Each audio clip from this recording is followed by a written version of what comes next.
Então, pessoal, hoje nós vamos fazer uma revisão da literatura que vocês viram no ano passado, no primeiro ano.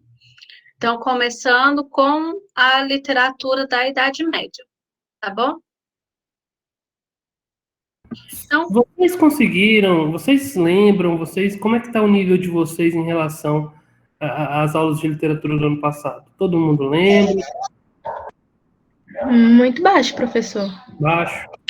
É porque ele também não ensinou tudo, não. Ele parou em trovadorismo, né?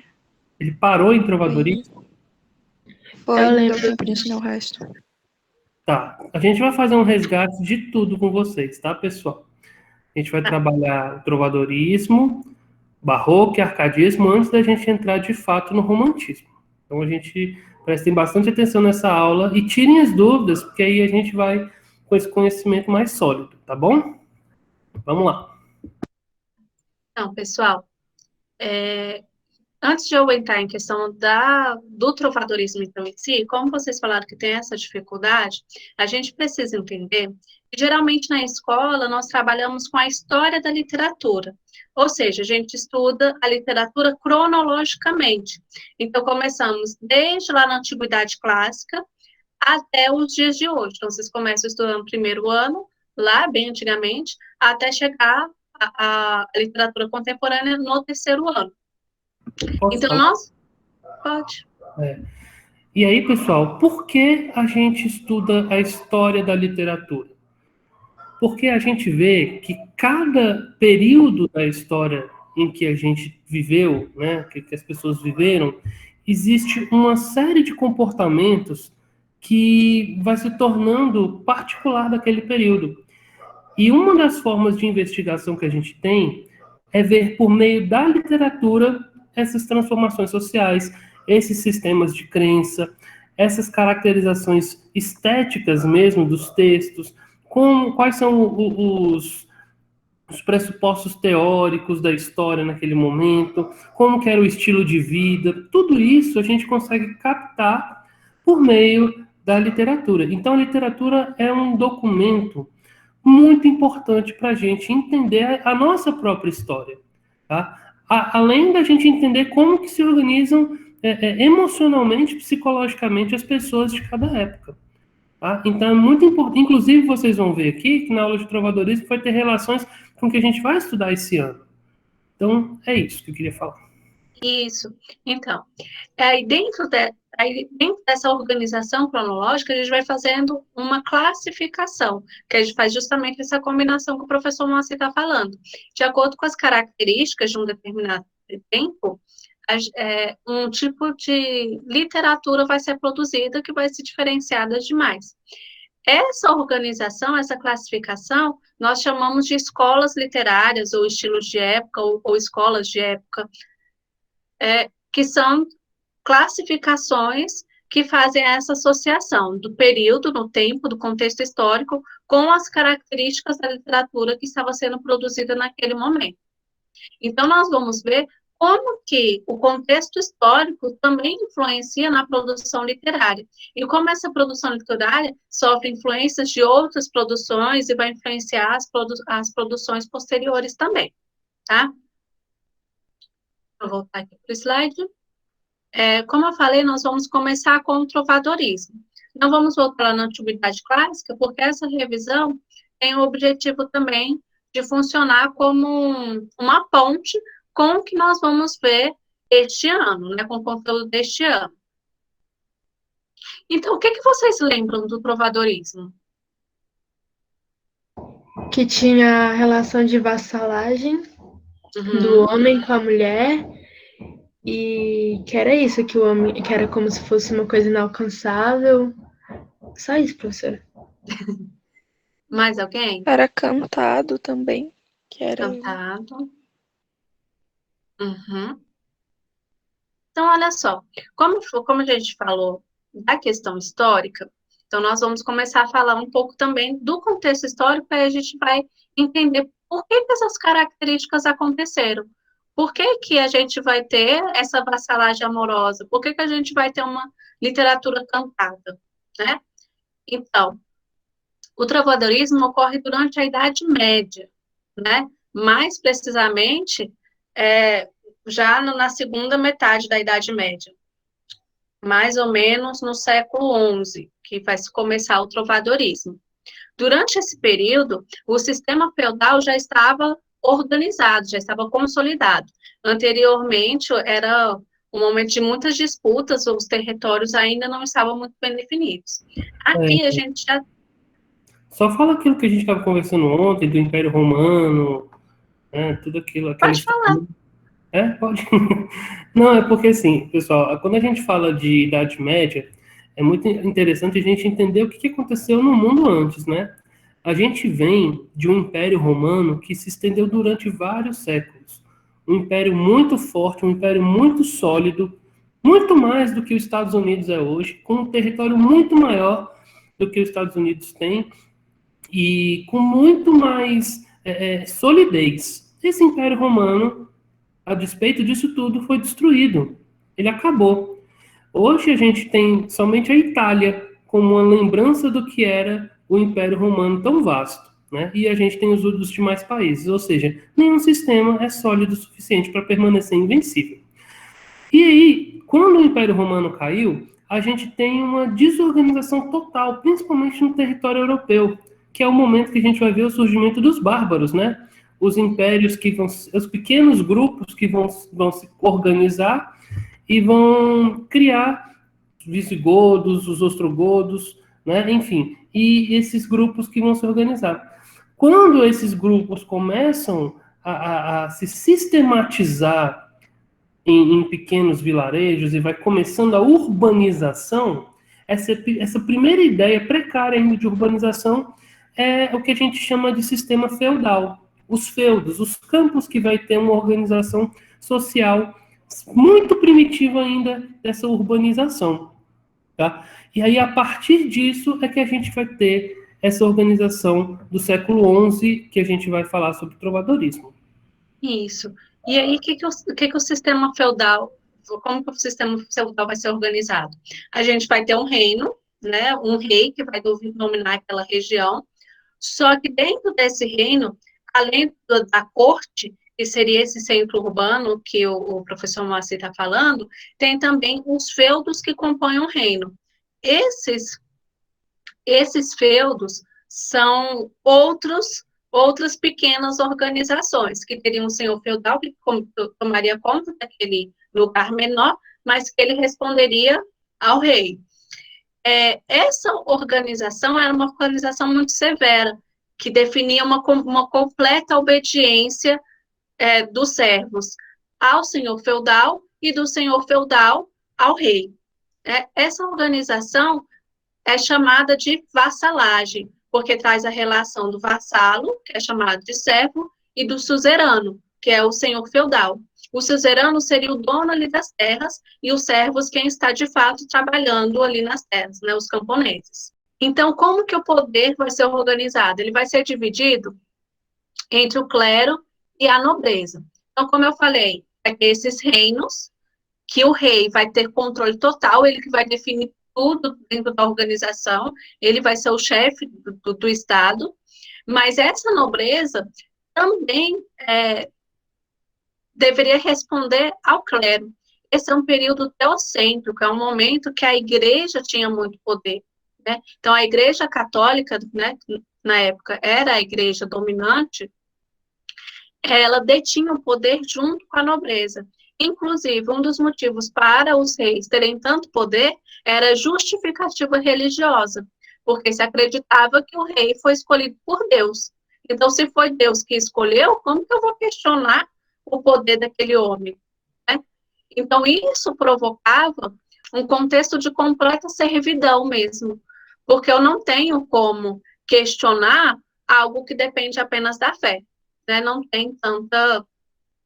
Não tem força como algo racional, né?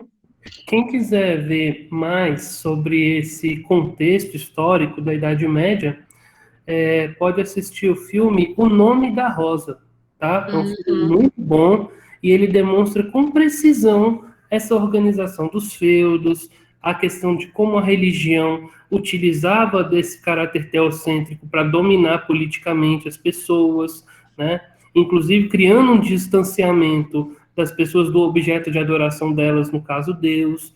Então nós temos aí várias coisas que podem ser vistas nesse filme. Vou colocar aqui no chat. Isso. Então, a gente tinha uma sociedade muito controlada, né, muito vigiada. E a gente tem também o contexto das cruzadas. As cruzadas eram formas de expandir o controle do clero, né? É uma guerra travada por toda a Europa que no combate às outras religiões. No caso, o que mais se combatia eram os muçulmanos, né? Que era o que estava tentando tomar os territórios ali naquele momento. Mas aí, quem que é o trovador? Por que a gente chama de trovadorismo, né? O que seria o trovador? O trovador era justamente quem fazia os poemas, quem compunha e cantava as composições poéticas. E aí eu vou colocar para vocês um videozinho, só para vocês verem um trovador. A este desejo, então, eu vou me arrastando, minha pena apagando, vou em direção ao meu algoz. É tão amável ou adorável. O que vocês preferem? Lindo? Belo? A metáfora está ficando clara? Era só para vocês verem um pouquinho de um trovador, né? Então a gente tinha Ítalo, seu áudio está aberto. A gente tinha esses cantores, né? Que faziam as composições poéticas e transmitiam, né, para as outras pessoas, para entreter, para poder divulgar a história, né? Então, esse período chama de trovadorismo justamente por causa desse tipo de artista, né? Que era um artista que transformava a poesia em música. Então, continuando. Então, quais vão ser as características gerais nesse momento? A gente vai ter, como vocês mesmos citaram, a união entre a música e a poesia. Essa poesia vai ser cantada. Vocês sabem por quê que a gente vai ter a predominância de uma poesia cantada e não uma poesia escrita? Por que que nesse período a gente vai ter esse grande número de poesia cantada? Lembra que eu falei que era um momento de organização, né? Que esses feudos, né, se submetiam ao rei, etc. Então, a maior parte da população vivia ali nos campos. Será que nos campos, né, no trabalho ali de mão de obra de sol a sol, eles tinham tempo para aprender a ler e escrever?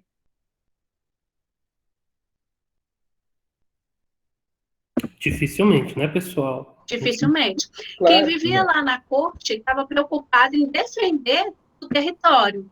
Os cavaleiros estavam preocupados em defender o território.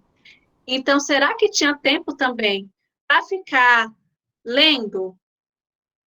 Também não. Também não. Então, a leitura e a escrita ficava muito restrita a uma nobreza mais letrada, né?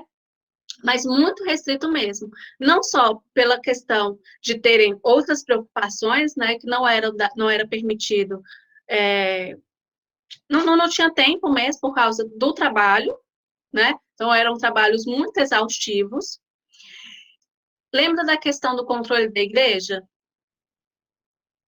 A igreja dominava aquele tempo, então era mais difícil também produzir qualquer tipo de literatura escrita, porque quando eu tenho ali um texto que vai ser circulado, eu consigo controlar o que vai ser divulgado e o que não vai ser divulgado. Lembrando que, nesse período, todo livro, para ser feito, precisava passar por um copista. A gente não tinha xerox, a gente não tinha impressão, não tinha computador, era feito à mão. Então, tinha o copista que ia copiando ainda de um livro para o outro, e aí fazia encadernação. Então, se aquilo estava sendo escrito, eu podia controlar melhor, e aquilo que ia contra a igreja não passava. Tá, Então, o que que tem a ver a música com isso? Porque como que eu vou divulgar essa poesia de forma falada? Vocês já viram que vários cursinhos utilizam musiquinhas para a gente decorar fórmulas, decorar conceitos?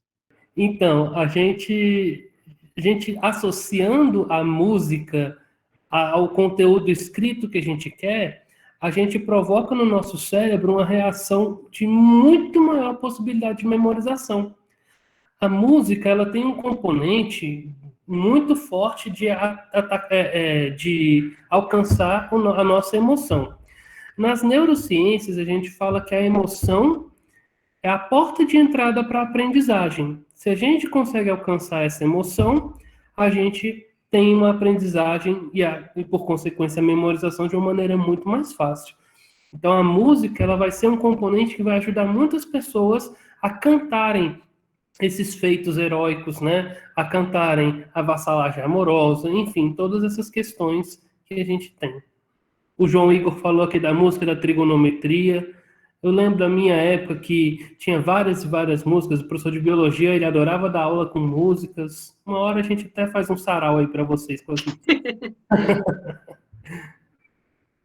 Então, cantar a música era uma forma das pessoas lembrarem. Então, um bardo podia, ou um trovador, né, mais ou menos a mesma coisa, podia transmitir a sua composição para um outro trovador, e esse outro trovador ia cantar lá na frente para outras pessoas.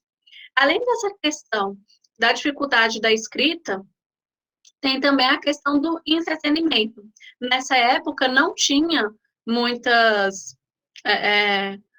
momentos de lazer. Um dos momentos de lazer era justamente quando esse trovador ia ali naquele feudo, ia ali na corte e apresentava a sua música. Então, ele era uma fonte de lazer. Então, era mais interessante uma poesia cantada do que algo falado, né? Se ele só contasse a história, talvez não despertasse tanta emoção. Mas como ele estava cantando, como o professor Moacir falou, despertava a emoção e causava esse momento de entretenimento, de descontração, de lazer, tá? Tá começando a fazer sentido para vocês, pessoal? Porque, assim, eu acho que quando a gente começa a entender a formação do trovadorismo, essas questões que a Mircea está falando, as coisas ficam muito mais claras, né? Do que simplesmente a gente colocar no quadro as características do trovadorismo e falar, né? Contando essa história, eu acho que as coisas ficam muito mais interessantes e começam a fazer sentido, né? Por que a literatura trovadoresca foi tão importante? A gente ainda vai falar outras coisas legais sobre isso. Isso. Então, tranquilo aqui, né? Por que a música foi tão importante nesse momento, né? E aí, a outra característica é a composição de cantigas líricas e satíricas, e aí é que a gente vê, né, no próprio nome do poema, né, a gente não vai chamar simplesmente de poesia, a gente vai chamar de cantiga, justamente porque ela é escrita, ela é composta para ser cantada, e aí a gente vai ter esses dois tipos que eu vou falar mais especificamente daqui a pouco, e o contexto ou vai ser palaciano, ou vai ser, né, das coisas da corte, do palácio, dos centros urbanos, ou campesino, do campo. Então, a gente vai ter esses dois lados. Ou vai estar falando lá dos palácios, dos cavaleiros, etc., ou vai estar falando dos camponeses. E aí, para ser mais específico, a gente vai começar a falar das cantigas, tá? Então, entre as cantigas líricas, nós temos a cantiga de amor e nós temos a cantiga de amigo. As duas falam de sentimentos, por isso que elas são chamadas de líricas. Então, elas falam das emoções, mas geralmente com uma relação amorosa. Então, aqui, a de amor vai ter um eu lírico masculino. Então, quem fala no poema é um homem. A mulher vai ser tratada como superior e seu nome jamais é revelado pelo trovador. Isso tem a ver com amor cortês, que eu vou falar daqui a pouquinho também. A mulher vai ser uma mulher idealizada, vai ser colocada lá no pedestal, exaltada e glorificada de todas as maneiras. E, normalmente, os poemas são compostos em redondilhas maiores. Aí, para quem não lembra, a redondilha maior é aquela que tem 7 sílabas poéticas, tá? e a gente vai ter a representação do sistema feudal na relação amorosa. Então, aqui, o sistema feudal de vassalagem, que eu expliquei para vocês aqui no contexto histórico, vai ser reproduzido aqui nas cantigas. Então, aqui, na relação entre o homem e mulher, a gente vai ter uma relação de suzerano e vassalo. Eu também vou falar mais daqui a pouco. Você conseguiu um exemplo da cantiga trovadoresca? A gente conversou. Você quer mostrar? Posso mostrar? É assim, vou só um versinho, só para eles verem mais ou menos Cadê o compartilhamento para você mostrar? Ah, sim, pronto, agora tá. Tá, joia. Essa cantiga, pessoal, ela é do Dom Diniz, o que vos nunca cuidei a dizer, o que eu nunca te disse, né? Na verdade, seria isso. Vou passar um trechinho para vocês verem.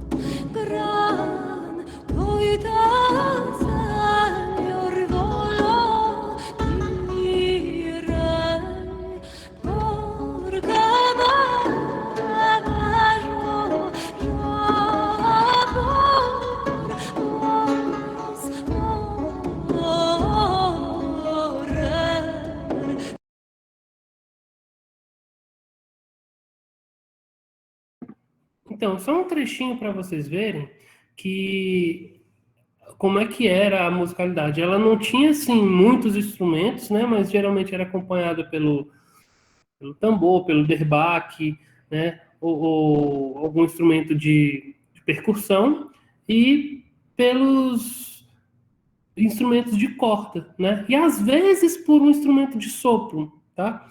Mas o foco principal era na mensagem. Você pode ver que a instrumentação ela fica como um pano de fundo para o que ela está falando.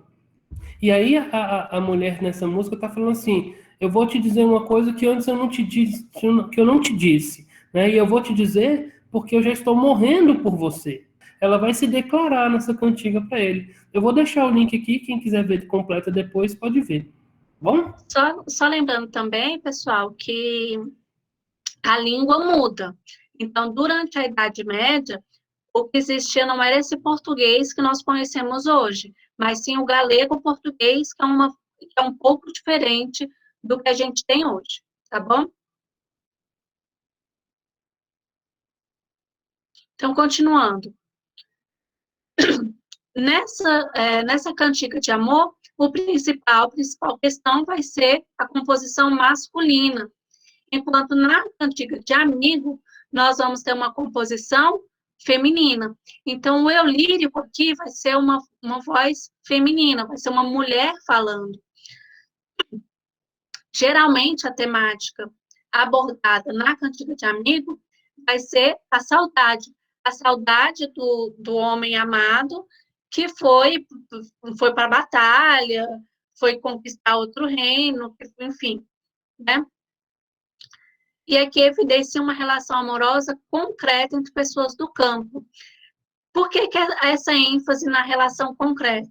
Porque na relação da cantiga de amigo, geralmente o trovador não tinha um envolvimento de verdade com a mulher amada. Ele amava, mas ele não namorava com ela, vamos dizer assim, né? Ele não tinha um relacionamento com ela. Agora, na cantiga de amigo, sim, eles são um casal, mas que por alguma razão eles tiveram que se separar. Além da mulher e seu amigo, outros personagens podem aparecer, como mães, amigas, irmãs. Então, muitas vezes, a cantiga de amigo é como se fosse uma conversa, como se essa mulher estivesse contando para alguém sobre os sentimentos dela. Os versos costumam ser compostos em redondilhas menores, de 5 sílabas, e geralmente apresentam um refrão. Mas você quer falar alguma coisa sobre as cantigas? Não, só para a gente ver uma coisa que é muito interessante aqui, a diferença, né, do uso da palavra amor, né? essa cantiga de amor, ela era sempre feita pelo homem, né? Então, o homem demonstrar o amor para uma mulher é uma coisa lógica, uma coisa dentro da sociedade patriarcal extremamente comum. Agora, a mulher se expressar, ela se expressa por meio dessa cantiga de amigo. Essa palavra amigo, pessoal, embora seja sinônima de amor, ela é um eufemismo, né? É uma forma de você mostrar de uma maneira mais contida a sua dedicação, a sua volição amorosa, né? Então, mostra também um sinal da sociedade patriarcal, do sistema feudal, que era completamente machista, né, também, enfim. Uhum. Então, o que vai ser essa relação, essa representação do feudalismo aqui na literatura? Tentando colocar aqui. Então, a gente vai ter essa relação de amor cortês e vassalagem amorosa. O amor cortês, ele surge não na literatura, ele surge na vida real mesmo. Então, o que vai ser? É um tipo de amor que a gente vai colocar a mulher amada como quase divina, né? Por que quase divina? Porque a gente tem a presença da religião muito forte naquele momento, então as questões morais, né, estão muito em voga. Então, é preciso haver essa separação. Então, eu vou criar um distanciamento, né, entre o eu lírico e o ser amado em respeito a essa mulher, né? Não sei se vocês já viram, talvez em novela, em filmes de época, ou mesmo em algumas vertentes religiosas que existem ainda hoje, falar em fazer a corte. Já ouviram falar disso? Ou cortejar. Ou cortejar, mesma coisa. Já, né? Uhum. Então, fazer a corte seria um momento em que não há um namoro, não há uma relação física, mas é um momento de conquista, de aproximação, sem que tenha esse envolvimento real, né? Esse envolvimento físico, né? Vamos dizer assim. Seria aquele momento de exaltar, de elogiar, de Contemplar, né? de contemplar, né? Aquela menina que você vê no horário do intervalo e fica observando, falando, nossa, ela é fantástica, ela é linda. É aquele crush que você não vai falar diretamente, você não vai lá já e fechou. Tá admirando ainda um tempo até você poder ter uma relação. Tanto porque muitas vezes a relação que a gente vai ver na literatura vai ser entre o cavaleiro, que seguia algumas restrições sobre com quem ele podia se relacionar, e mulheres da nobreza, que também tinha algumas restrições sobre com quem ela tinha que se relacionar. Né? Pessoas da nobreza tinham que se relacionar com outras pessoas da nobreza, e não com o cavaleiro.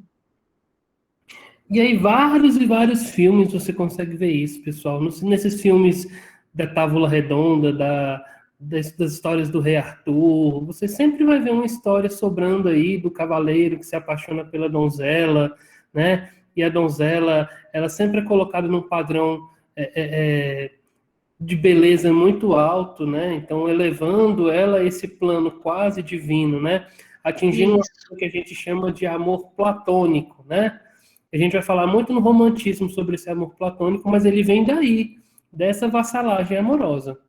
Isso. Então, o que é importante é que esse amor tenha esse distanciamento físico, tá? Isso é muito importante para entender o amor cortês, porque seria o amor mais puro, porque eu não dependo do físico por eu amar. Eu amo porque amo.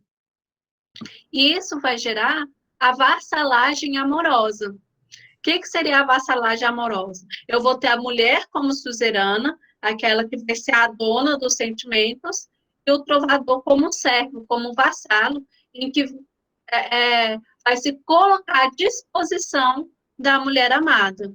Mas você ia falar? Aqui faltam 4 minutos. Gente, Eita, já?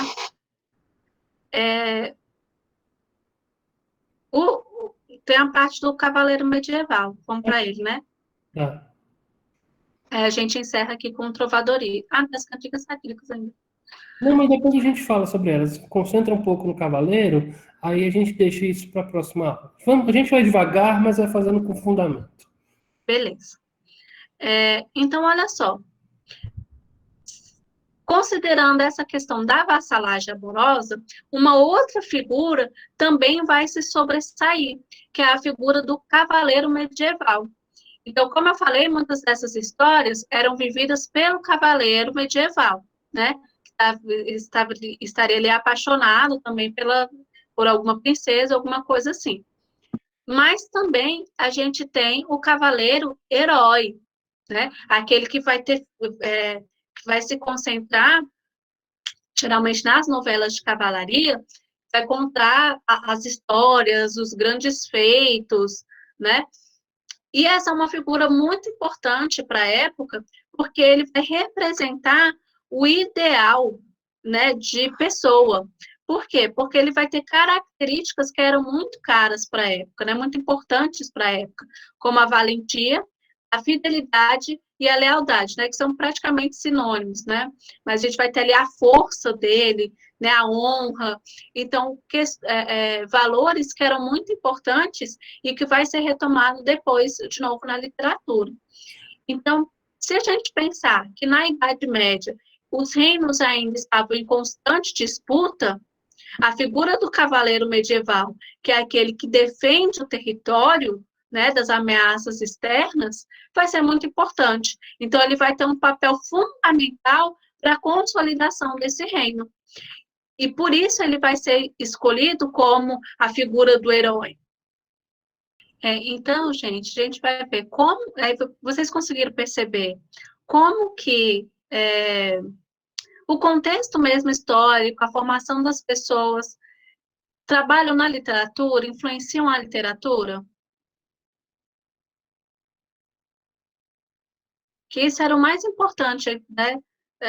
Um dos pontos fundamentais para a gente entender as escolas de época, é justamente ver essa relação do contexto com as características. Então, nada do que aconteceu ali no trovadorismo vem por acaso, vem porque uma pessoa quis, veio da cabeça dela, recebeu uma carta dizendo que ela tinha que fazer daquele jeito. E sim, todo o contexto era propício para que seja produzida uma literatura daquela forma, né? Tanto a questão das relações amorosas que existiam de acordo com os costumes da época, quanto os eufemismos, como o professor Moacir falou, da canção, da cantiga de amigo, né? Que tinha um eu lírico feminino, quanto a escolha do herói, né? Que é o cavaleiro medieval. Então, continuando com a revisão da literatura, a gente viu que esse cavaleiro medieval ele vai estar presente nas invocações, né, nas características das cantigas líricas, mas além das cantigas líricas, a gente tem as cantigas satíricas também. As cantigas satíricas, ao contrário das líricas, não são para falar bem, para exaltar, para falar de amor. Elas são para falar mal. Por isso, a classificação delas, cantigas de escárnio e de maldizer. Nessas cantigas, o trovador escolhia alguma figura, muitas vezes uma figura pública, para criticar de alguma forma o comportamento. Então, a principal diferença das duas vai ser a intensidade, né? A cantiga de escárnio, ela vai ser uma cantiga mais suave, vamos dizer assim. Ela não vai falar diretamente sobre quem ela está falando. Já na cantiga de maldizer, fala explicitamente quem está sendo satirizada, né? Então, aqui nas cantigas de escárnio, a gente vai ter críticas ao comportamento social, palavras de duplo sentido, ironias e trocadilhos, e sem identificação direta da pessoa atacada. Já na cantiga de maldizer, a gente vai ter críticas feitas explicitamente com a identificação da pessoa satirizada, e a linguagem vai ser mais ofensiva e vai ter palavrões também. Ó, por exemplo, aqui a gente tem uma cantiga de escárnio. Eu vou ler só esse lado da direita, que é uma tradução para o português atual. Aqui do lado esquerdo está conforme era escrito na época, tá? Sobre vós, senhora, eu quero dizer verdade, e não já sobre o amor que tenho por vós, senhora. Bem maior é vossa estupidez do que de quantas outras conheço no mundo, tanto na feiura quanto na maldade. Não vos vence hoje, senão a filha de um rei. Eu não vos amo, nem me perderei de saudade por vós, quando não nos vir. Essa seria um exemplo de cantiga de escárnio. Aí, tá vendo? Ela está falando mal da pessoa, mas a gente não sabe quem é essa pessoa. A gente já vai ter palavras mais fortes, né? Vamos dizer assim. Deixa eu pegar aqui. Esse daqui não tá com a tradução, tá? Bem me cuidei eu, Maria Garcia. Tá vendo que já tem a citação da pessoa. Em outro dia, quando vos fudi, que nem não partisse eu de vós assim, como me parti já, mão vazia. Véu por serviço, muito que vos fiz, que não destes, como ex-homem diz, sequer um soldo que se asse um dia. Mas dessa serei um escamentado de nunca foder de a outra tal mulher. Semelhante algo na mão não poser, cá não hei porque for doado, e vós assim quereis fazer. Sabedes como, e de o fazer, com quem teves visite calçado. Essa aqui já é uma cantiga de maldizer. Aqui você já reconhece pelo menos uma palavra, né? Que aí já dá para ver que já não tem a preocupação em suavizar as palavras usando só ironias. Aqui já tem palavras de baixo escalão, né? E aqui fala diretamente o nome da pessoa e falando algo que atenta diretamente à moral dessa pessoa. Lembrando que para os costumes da época, né, falar da sexualidade da pessoa era algo extremamente ofensivo, tabu, né? A pessoa podia até morrer por causa disso. Então, voltando para os slides. Então, aqui a gente vai ter esses dois tipos de cantigas satíricas. Tranquilo, pessoal, a respeito do trovadorismo? A gente pode seguir com as demais escolas literárias?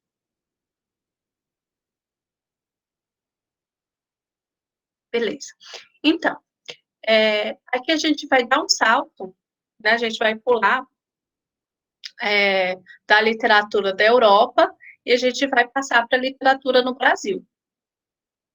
Então, a gente vai para o Barroco. Aqui eu só estou pulando o quinhentismo, que é aquele período de literatura,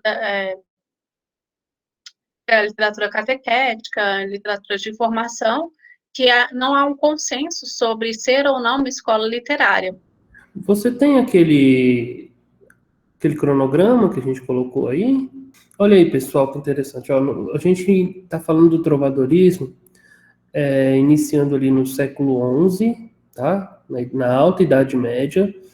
Até o século XV, mais ou menos, né? Então, cerca de 200 anos ainda ficou em voga o trovadorismo. Com a chegada dos portugueses no Brasil, né, lá no início do século XVI, a gente vai ter uma literatura que não era tão literária, por isso que não há um consenso sobre ser ou não uma escola literária. Seria a literatura de informação e a literatura catequética. E, então, por isso que a gente está pulando, a gente não vai falar tanto dessa parte, tanto porque para esse caráter de revisão, a gente não é tão interessante, tá bom? Então, vamos voltar. Aí a gente veio para o Barroco, que é no século XVII, mais ou menos, e o Arcadismo, que já é no século XVIII também, mais ou menos. Então, o Barroco, ele vai acontecer nesse momento, após a chegada, né, dos portugueses no Brasil. Então, vou passar aqui para a gente falar um pouco desse contexto histórico.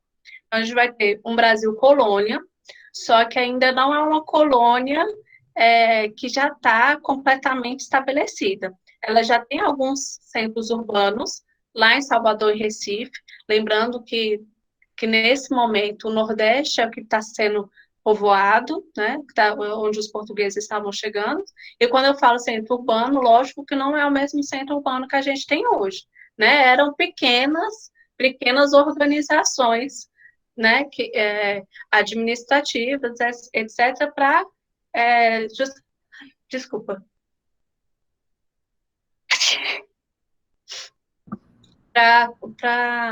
para organizar mesmo a cidade. Então, a gente vai ter um contexto bem complicado aqui no Brasil. O que vai ser? Mas eu posso falar só um pouquinho antes do contexto que é prévio à chegada do Barroco no Brasil? Eu acho que é muito importante a gente entender também, pessoal, o que estava acontecendo na estrutura da Europa para que tivesse esse movimento chamado Barroco, né? A gente está vindo de uma sociedade que durante muitos séculos a gente teve a Igreja Católica no poder, né?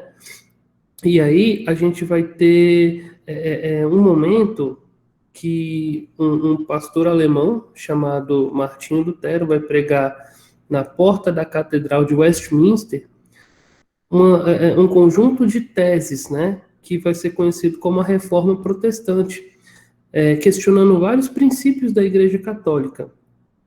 Essa reforma protestante vai trazer um verdadeiro rebuliço político para a época, porque a igreja ela nunca se desvinculou da política. E com a reforma protestante, a igreja vai perder uma leva de fiéis, uma leva de seguidores, vai se enfraquecer e vai precisar, eu estou resumindo muito, tá, pessoal? Essa história ela é muito grande. Ela vai precisar reagir, e aí ela reage com a contra-reforma. E nesse contexto da Europa, a contra-reforma vai fazer também, novamente, uma divisão na sociedade, na cabeça das pessoas. Porque as pessoas elas vão estar divididas em relação aos princípios da reforma e da contra-reforma e ainda em relação aos princípios do renascimento, né, que a gente teve. O renascimento cultural que trouxe a perspectiva do antropocentrismo, ou seja, que excluía o teocentrismo e organizava o princípio de visão das coisas por meio da racionalidade da ciência. Então, na Europa, filosoficamente, né, a gente está vivendo um momento de tensão entre vários princípios que são opostos. E essa visão, ela vai se refletir na política e no pensamento filosófico das pessoas. Isso vai se refletir muito tempo depois no Brasil, quando o Barroco chega aqui. Tá? Então, o que vocês têm que entender desse período? A sociedade como um todo, né, a sociedade conhecida na época, vivia mais ou menos da mesma forma, né, a sociedade ocidental. Porque todas elas tinham alguns princípios, né, seguiam esses princípios religiosos, da igreja, que era o centro de poder, como a gente viu antes, que a gente tinha ali a nobreza e a igreja, sendo que a igreja era que dava esse poder para a nobreza, e com a reforma a gente vai ter uma divisão. Com essa divisão, a gente vai ter uma quebra do pensamento. Essa divisão da reforma, ela dá certinho com o que estava acontecendo com o momento econômico-político. Por quê? O Renascimento não é simplesmente um movimento científico, é um movimento também econômico, social. Então, a gente tem a ascensão da ciência e a descoberta de outros mundos. Então, as grandes navegações, elas propiciaram a quebra de alguns mitos que se tinham antes, né? Então, sobre os confins da Terra, né, a gente vai ter um outro mundo, né, que foi chamado de Novo Mundo, que é a América inteira, que vai de encontro com alguns princípios que a igreja dizia, que acreditava até aquele momento. Então, nesse momento, são valores que são diferentes. O feudalismo, ele já se rompia, ele já não funcionava também, por causa da ascensão da dinâmica de mercado. Então, a gente já tinha uma organização ali mercantilista, que é aquela voltada para o mercado e não apenas para a produção. Então, a gente já tinha uma ascensão comercial. Então, o fato da igreja perder poder também tem a ver com essa ascensão econômica, porque com a possibilidade de mercado, eu consigo ascender também socialmente, eu consigo ter dinheiro. E isso vai de encontro com o que a igreja definia, que você precisa aceitar a sua condição, que a pobreza é uma coisa boa, né? Então, ali vai gerar vários conflitos internos e das pessoas individuais. Por que é importante a gente saber o que acontecia na Europa? Porque, como eu estava falando, o Brasil ainda não tinha uma estrutura social que dava condições de desenvolvimento. Então, tudo dependia ainda da Europa. Então, a gente tinha pequenos centros urbanos, que seriam centros mais administrativos, mas para as pessoas estudarem, elas precisavam ir para a Europa. Então, elas entravam em contato com todo o acontecimento europeu. Então, nesse momento, a gente tem uma literatura produzida no Brasil, principalmente na figura de Gregório de Matos, mas é uma literatura que está envolvida com o contexto histórico-social da Europa, tá? Por isso que é importante a gente retomar a questão europeia. E aí a gente tem, né, como o professor Moacir falou, a questão da reforma, que vai causar essa divisão na Igreja Católica, que vai surgir aí o que hoje a gente chama, né, de evangélicos, mas que na época ainda era chamado de protestantes, e a ação da Igreja Católica, que é a contra-reforma. Né? O que é a contra-reforma? É uma tentativa de arrebanhar de novo esse povo, de retomar o poder que a igreja tinha. Então, qual vai ser uma das ações do momento? A catequização dos índios. Então, vão surgir companhias religiosas, organizações religiosas, que vai ter como objetivo a catequização desses índios. Então, que é uma forma da igreja ter poder de novo, que é tendo mais pessoas, tendo mais fiéis. Esse é o momento, apesar do que a gente vê em muitos filmes, em muitos, né, em muita literatura, vai ser um momento mais perigoso, vamos dizer assim, da Igreja Católica, que vai ser a verdadeira caça às bruxas, vai ser nesse momento da contra-reforma, porque é uma igreja que já está fragilizada e que precisa, né, que sente a necessidade de retomar o poder. Então, quais vão ser as principais características? A principal característica do barroco vai ser esse culto ao contraste, essa oposição de ideias. Então, aqui a gente, a Anabel colocou até aí sobre as pinturas, eu queria até mostrar, pegar essa daqui, sem esse vermelho. Deixa eu só achar aqui, mas se você quiser ir falando, Márcio, sobre Eu essa vou posição falar de aqui as ideia. características enquanto você procura, pode ser? Uhum, tá bom. Então, pessoal, esse culto ao contraste, o que é essa oposição de ideias? Lembra do contexto social que a gente está passando aqui. A gente está passando num contexto onde existem pessoas que são pró-Igreja Católica, pessoas protestantes e pessoas que têm um ponto de vista do ateísmo mesmo, do antropocentrismo, do ponto de vista da ciência. Então, é uma sociedade completamente fragmentada.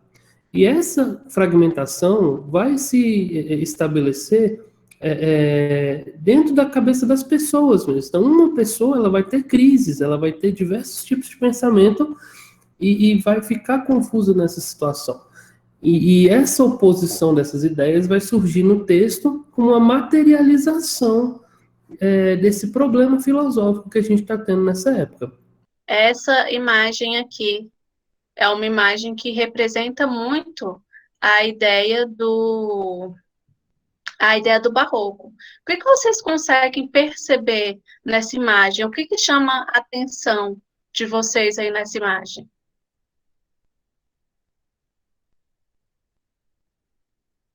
Esse crânio no livro. Desculpa, eu não entendi. O escritor. O escritor. Eles falaram. O que mais? Crânio. Esse crânio no Falou livro. do crânio em cima do livro. O crânio em cima do livro. Qual a sensação que vocês têm com essa A pintura? roupa dele também, a auréola em cima da cabeça dele parece. Parece ter uma auréola. Aham. Parece filosofar a morte. Filosofar a morte. Em relação às cores, o que vocês conseguem perceber aí? Escuro. Escuro, mas ela é toda escura? Não. Ela tem um contraste, professora, ela vai escurecendo conforme vai indo para os cantos. Olha só que interessante em relação às cores. A gente tem um fundo muito escuro, mas a gente tem alguns pontos de luz. Lembra do contraste, né, que a gente estava falando? Aqui a gente vê claramente esse contraste. Eu gosto de mostrar a pintura porque fica muito visual. O que eu falo quando eu falo em contraste? Então, aqui a gente tem esse fundo muito escuro, a figura do homem, que no caso é São Jerônimo, né? Segundo o nome da pintura, que o nome da pintura é São Jerônimo escrevendo, a gente vai ter essa iluminação na figura dele e na figura dessa caveira, né? Então, a gente vê aqui muito claro esse contraste que a gente vai ter na literatura, né, na forma escrita, mas que vai aparecer aqui também na pintura. E aí a gente vai ter também o contraste em relação aos sentidos que a gente tem, né? Então, a gente tem a figura da auréola aqui, né? Que parece que ele tem uma auréola, que indica uma certa santidade, né? Mas que também vai ter o crânio aí do lado dele. O crânio, ele tem várias representações dentro da arte, né? Tem várias formas da gente entender o que ele representa. Ele pode representar tanto a morte, né, quanto a questão da ciência verdadeira, né, a ciência pura, vamos dizer assim, porque a caveira, né, é o que nos iguala, é o que nos deixa tudo igual e é o fim de tudo. Vocês sabem, alguém tem ideia de quem seja São Jerônimo?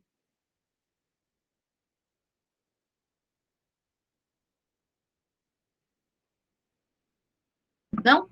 Pode falar, eu acho. São Jerônimo, ele em si vai trazer um pouco dessa contradição, né, do momento. Porque ele vai ser o padre responsável pela Vulgata Latina. Não sei se vocês conhecem. O que é a Vulgata Latina? É a Bíblia que chegou aos dias de hoje. Então, vai ser a pessoa que vai traduzir os escritos originais para a Bíblia que ficou mais conhecida, para a Bíblia que foi para o mundo mesmo, né, que seria essa Vulgata Latina. Então, ele tem em si o religioso, porque ele é um padre, ele é um religioso, é um estudo, né? Mas, ao mesmo tempo, ele também é um estudioso. Veja que ele está cercado por livros, né? Então, ele que vai ser capaz, olha só, que ele é cheio de livro, porque ele está aqui fazendo a tradução, né? Então, ele em si vai encarnar a ideia da religião, mas também a ideia da ciência, a ideia do estudo. Então, ele em si já é uma contradição, né? Então, aqui a gente vai ter esses dois pontos, né, que vai mostrar um pouco dessa contradição que eu falo para vocês, dessa oposição de ideias. Isso a gente vai ver em várias pinturas, né, principalmente esse jogo de sombra e luz, de trazer coisas não muito bonitas, mas em pinturas muito bem feitas, por exemplo, que é a próxima característica que a gente vai falar.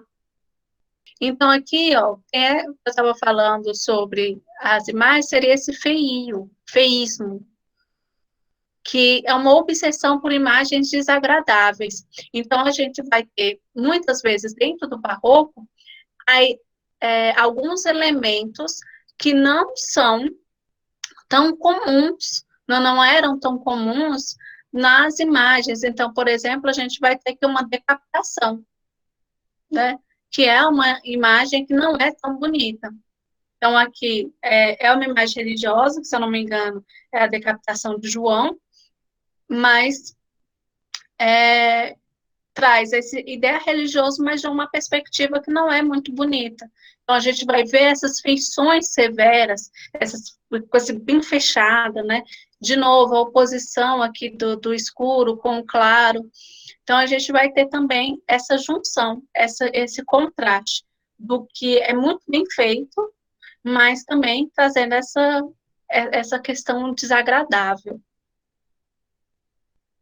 A gente vai ter um pessimismo, que seria uma postura mais negativa diante da materialidade. Então, a gente vai ver, dentro da poesia do barroco, dentro da escrita barroca, uma confusão, né, frente à vida, um sentimento de isolação, porque não sabe o que fazer. Então, imagina você, não sei se vocês são religiosos, né, se vocês têm alguma religião, se vocês vivem alguma religião, mas imagina que você cresceu num mundo completamente religioso, que você acreditava piamente que era o certo, que era o que definia a sua vida, mas aí vem outro e fala que não é assim, e aí a sociedade muda, se constrói outras coisas, e aí algumas pessoas continuam seguindo a religião, outras não seguem mais, e você está ali naquele meio, né? Então, há um grande pessimismo também por causa dessa confusão que o contexto da época gerava. E uma postura negativa diante da materialidade, também porque antes eu acreditava na vida eterna, mas e agora? Será que eu devo continuar acreditando? Será que existe mesmo vida após a morte? Ou acaba tudo aqui? Se acabar tudo aqui, para que eu preciso me preocupar com outras coisas? E se tem a vida após a morte, então o que eu estou fazendo aqui, será que é errado? Será que eu vou para o céu? Será que eu vou para o inferno? Então, gera também esse pessimismo. E aí, eu quero falar uma outra coisa para vocês. Então, olha só, de novo, você está nessa confusão toda. Vocês já viram que algumas pessoas, quando vão apresentar trabalho, fazer uma redação, e aí não sabe muito do conteúdo, fica tentando usar palavras mais difíceis, uns negócios assim, para parecer, né, que está muito certo. Eu vejo o barroco um pouco assim, que a confusão era tão grande que as palavras comuns, as palavras informais não eram suficientes. Então, eu precisava de um rebuscamento, uma ornamentação excessiva, para que a minha linguagem transpareça a minha confusão interna. E essa ornamentação, pessoal, ela vai se estender além da questão da linguagem, ela vai para a questão da arquitetura, da pintura. Então, quando vocês ouvirem falar das igrejas de Ouro Preto, por exemplo, que são igrejas barrocas, vocês vão ver que elas são igrejas extremamente rebuscadas, com ouro excessivo, né? Exatamente para compensar isso que a professora Mircea está falando. Eu vou abrir aqui uma imagem de uma igreja barroca. Olha só. Né, gente, fica até difícil a gente entender o que tem ali, né? São várias imagens que se tem, vários detalhes. Eu vou dar um zoom aqui para vocês verem um pouco melhor. Olha só, vários arabescos, bem detalhados. Do ouro. Isso. E uma coisa interessante, pessoal, é que essa suntuosidade, né, essa riqueza excessiva demonstrada, tanto nos detalhes quanto nos materiais utilizados, contrasta com a humildade do próprio princípio da igreja, né, da humildade cristã. Mas era uma necessidade de revalorizar a igreja. A Contra-Reforma traz essa necessidade de se sacralizar ainda mais e de mostrar a beleza do sagrado para compensar essas perdas. Então, as perdas que eu digo são as perdas de fiéis, a perda filosófica que teve por causa da Reforma Protestante, né? Exatamente. E esse rebuscamento, ele vai gerar duas características muito importantes para o barroco: o cultismo e o conceptismo. O cultismo, ele está dentro da ordem das palavras, né, dentro a utilização da escolha vocabular, do léxico, né? A escolha de ficar fazendo joguinhos de palavras, alguns trocadilhos, inverter, ficar utilizando oposição de palavras, né? Utilizando sinônimos, antônimos. Então, esse jogo de palavras quer trazer um vocabulário mais trabalhado, é chamado de cultismo, né? Tem a ideia de culto, né? Aquele que você precisou estudar e pesquisar para você chegar naquela palavra. Então, uso excessivo de figuras de linguagem, vão ter várias figuras de linguagens, vários excessos, né, de colocar coisas assim muito fortes. Esse vai ser o cultismo. Eu coloquei ali um poema, mas a gente pode ver mais de um, já que a gente vai ficar só com o barroco hoje. E para a gente ver melhor um pouco essa questão do cultismo e do conceptismo. O conceptismo, ele já vai para o campo das ideias. Ele não está tão ligado com a palavra em si, mas sim ao trabalho da argumentação. Então, lá no poema, a gente vai ver um pouco essa argumentação, como que o poeta trabalha a argumentação. Esse seria o conceptismo. E a gente vai ter algumas temáticas principais. A fragilidade humana, que, como eu falei, nesse momento de confusão, não se sabe se somos efêmeros, se não somos, que vai estar ligada aqui à fugacidade do tempo, porque o tempo passa, né, as coisas acontecem, o tempo está ali passando para eles numa velocidade muito rápida, um tempo de renovação e de mudança. A crítica à vaidade e contradições do amor. O poema que eu trouxe para vocês é um poema lírico, mas aí a gente vai voltar. Ainda está na imagem da igreja. Ah, eu não passei, não? Peraí. Pronto. O poema que eu vou mostrar para vocês, o primeiro poema, é um poema lírico que fala um pouco dessa questão de como a mulher era vista, como o amor era tratado dentro da poesia. Você quer falar mais das características, Moacir? Não, acho que tá legal, pode continuar. Então, eu vou colocar esse poema. A gente vai falar só de barroco hoje, né? Só. Então, a gente pode falar mais de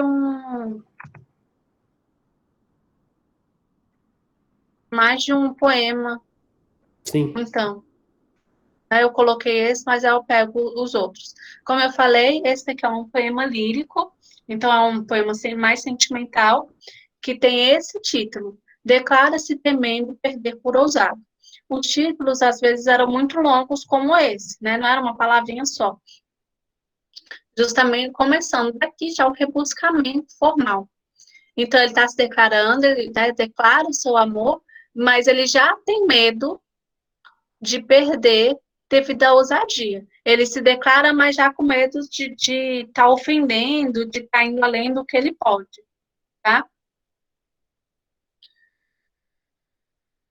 Ficou um D aqui que não tem nada a ver, tá? Ignora esse D.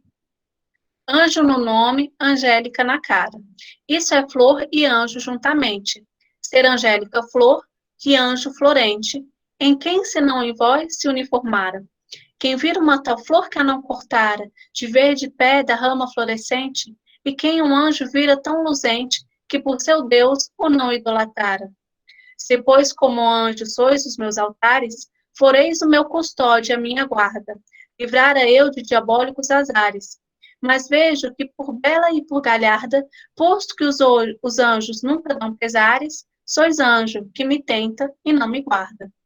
Então, aqui eu acho que já dá para perceber um pouco essa característica com cuidado com a linguagem, né? A gente tem o uso do pretérito mais que perfeito, então, a escolha de algumas palavras, né, que ele utiliza aqui, que tem mais relação com a linguagem formal, que está relacionada a esse rebuscamento, a esse cultismo, e aqui a gente vai ter a brincadeira com as palavras, que no nome dela, Angélica, e com a argumentação que ele faz. Então, vamos entender aqui melhor. Por que anjo no nome, Angélica na cara? Então, o nome dela, nome da pessoa, é Ângelo. Eu sei disso porque tem outros poemas que ele vai deixar mais claro. Ele vai fazer vários poemas para Ângela, tá? Ângela significa anjo, mas ela também é angélica na cara. Por que que não Ângela na cara? Porque Angélica também é o nome de uma flor. Então, ela é ao mesmo tempo flor, né? Que ela tem essa cara de flor, e ela é um anjo, porque ela é a Ângela. Ângela significa anjo. Então, ao mesmo tempo que ela é algo tentador, como ele fala aqui, ó, quem que já viu uma flor e não teve vontade de ir lá e pegar e cortar, né? Então, é algo que tenta, né? Que provoca. Mas também é um anjo luzente, né? Algo divino, algo que tem que ficar intocável, algo que ele não alcança. Aí ele vai chegar a essa conclusão. Então, se ela é os dois, se ela é anjo e flor, ela é um anjo diferente. Por quê? Porque ela é um anjo que tenta, é um anjo de tentação e não um anjo de guardião, né? Sois anjo que me tenta e não me guarda. Então, aqui a gente vai ver a contradição também no amor. Ao mesmo tempo, a mulher vai ser essa figura de tentação que vai fazer aflorar os desejos do eu lírico, mas também é aquele ser que deve ser preservado, que não deve ser alcançado. Posso falar? Pode?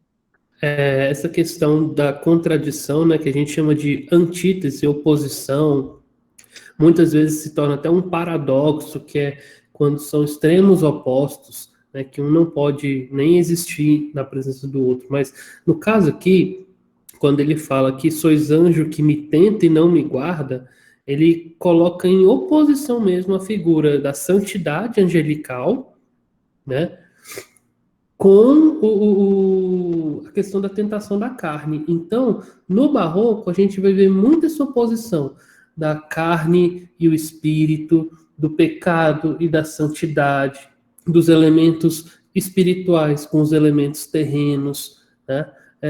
E o poeta, o eu lírico, sempre vai estar no meio desse embate, dessas duas percepções, né? Eu vou optar por ficar perto de Deus, ou eu vou ceder aos desejos da carne, né? Isso vai ser um conflito constante na poética barroca. Então, esse poema é um poema do Gregório de Matos, que é, como eu falei para vocês, a principal figura do barroco. E por que ele vai ser essa figura tão importante? Porque ele vai conseguir trazer essas características muito, muito fortes dentro da poesia, e ele vai ter uma extensa produção. Ele não vai produzir só poesia lírica, ele vai produzir poesia religiosa e poesia crítica, poesia satírica. Então, eu vou mostrar para vocês uma outra poesia, que é uma poesia religiosa.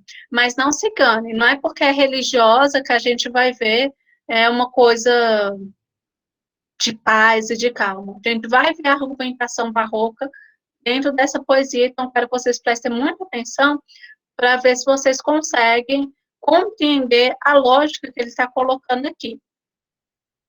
Eu vou compartilhar outra tela com outro poema. A gente vai ler esse daqui, ó, A Jesus Cristo, que é o número 5. Pequei, Senhor, mas não porque hei pecado. Da vossa alta clemência me despido, porque quanto mais tenho delinquido, vos tenho a perdoar mais empenhado. Se basta vos irar tanto pecado, a abrandar-vos sobeja um só gemido, e a mesma culpa que vos há ofendido, vos tem para o perdão lisonjeado. Se uma ovelha perdida e já cobrada, glória tal e prazer tão repentino, vos deu como afirmais na sacra história, eu sou, Senhor, a ovelha desgarrada, cobrai-a, e não queirais, pastor divino, perder na vossa ovelha a vossa glória. Vocês conseguiram entender esse poema? Vamos lá, vamos por partes, então. Pequei, Senhor, mas não porque hei pecado. Essa primeira frase, ela já é um nó na nossa cabeça. Como que a pessoa pode pecar, mas não ter pecado? ele se coloca aqui em uma posição de abrir mão da clemência de Deus. Da vossa alta clemência, me despido. Ou seja, se despir é tirar a roupa, né? Então não precisa da clemência de Deus. Olha só o jogo que ele vai utilizar aqui. Porque quanto mais eu tenho delinquido, ou seja, quanto mais eu vou pecando, mais vos tenho a perdoar empenhado, ou seja, mais Deus se empenha a perdoar. Então ele constrói uma ideia aqui que quanto mais ele peca, é melhor, porque Deus vai mais perdoar ele. Então ele não pecou porque ele quis, ele pecou para ter mais esse perdão de Deus. E aí ele continua a argumentação dele. Se basta a vos irar tanto pecado, ou seja, Deus tem ira do pecado, Deus tem ódio do pecado, né? A abrandar-vos sobeja um só gemido. Esse gemido, no caso aqui, é o gemido de perdão, de pedido de perdão. Então, se o pecado ir a Deus, o gemido que representando o pedido de perdão, já mostra para ele que Deus se compadece dele. Que a mesma culpa que vos há ofendido, vos tem para o perdão lisonjeado. Ou seja, a mesma culpa que ofende a Deus, a culpa do pecado, Deus perdoa com alegria. Se uma ovelha perdida é e já cobrada, glória tal e prazer tão repentino vos deu, como afirmais na Sacra História. Olha que legal. Nesse aqui, pessoal, ele vai utilizar, inclusive, uma referência bíblica para autenticar o que ele está falando. Lembra que nas nossas últimas aulas a gente falou sobre intertextualidade? Nesse texto aqui, ele está utilizando uma intertextualidade com a Bíblia. Quem que é a ovelha perdida? Né? Tem uma parábola da ovelha perdida na Bíblia, e que o pastor deixa todas as outras ovelhas e vai atrás dela. E aí ele fica feliz quando ele consegue encontrar essa ovelha perdida, que também é uma outra intertextualidade que tem na Bíblia. Né? Então, ele fala assim, eu sou o Senhor, a ovelha desgarrada. Então, eu sou a ovelha perdida. Cobrai-a, ou seja, venha atrás de mim. E não queirais, pastor divino, perder na vossa ovelha a vossa glória. E ele ainda dá um aviso para Deus. Deus, se eu me perder, você que vai perder a sua glória, porque você não foi capaz de me salvar. Então não queira perder em mim, na minha perdição, a sua glória. Então ele está usando a própria argumentação de Jesus, né? Porque lá, nessa passagem bíblica, quando ele fala da ovelha, ele fala, o bom pastor é aquele que deixa as 99 ovelhas em segurança e vai atrás daquela desgarrada. Ele fala, eu sou o bom pastor. Então, se ele não for atrás dessa ovelha desgarrada, ele não vai ser o bom pastor, porque o bom pastor é o que vai atrás. Então, se ele não continuar perdoando o poeta, não for atrás dele, que é a ovelha desgarrada, então quem vai perder a glória vai ser o próprio Jesus. Aí a gente vai ver a argumentação barroca, tá vendo? Que é uma argumentação que ela vai manipular ali as ideias, vai, né, os contextos, utilizar referências, né, argumentativas, intertextuais, para validar a sua opinião, e que a gente fica assim, pô, não é que ele está certo? Não é que tem a ver? Né? A gente vai perceber a coerência que ele traz. Então, esse é o jogo de ideias que a gente fala, é a argumentação barroca. E por isso que o barroco é uma das escolas literárias mais difíceis de serem compreendidas, justamente por causa desse tipo de argumentação, por causa desse tipo de linguagem. Por outro lado, também, quando a gente olha para a estrutura do texto, a gente vê aquele rebuscamento muito grande. A gente vê, olha só, a utilização de palavras que são antitéticas, no caso, assim, o pecado é clemência, né? A ira e abrandamento, culpa e perdão. Então, todas essas palavras são palavras opostas que o poeta colocou propositalmente para que ele pudesse desenvolver a argumentação dele. Então, é uma escolha consciente de oposições para retratar o pensamento dele. Então, pessoal, a gente vai encerrar aqui, né, com essa parte do barroco. Eu vou deixar os poemas para vocês lerem, tá? Aí vocês leem em casa. Na quinta-feira vai ter aula só tiração, então é só para o segundo D e para o segundo E. E na semana que vem a gente continua. E aí na semana que vem a gente entra no romantismo, né? Tá bom, pessoal? Então, abraço. Até quinta-feira, segundo D e segundo E. E até terça-feira, os demais alunos. Tchau, pessoal. Bom dia para vocês, boa semana. Até a próxima. Deixa aí, por favor, a turma de vocês. E abração. Compartilhamento para você mostrar.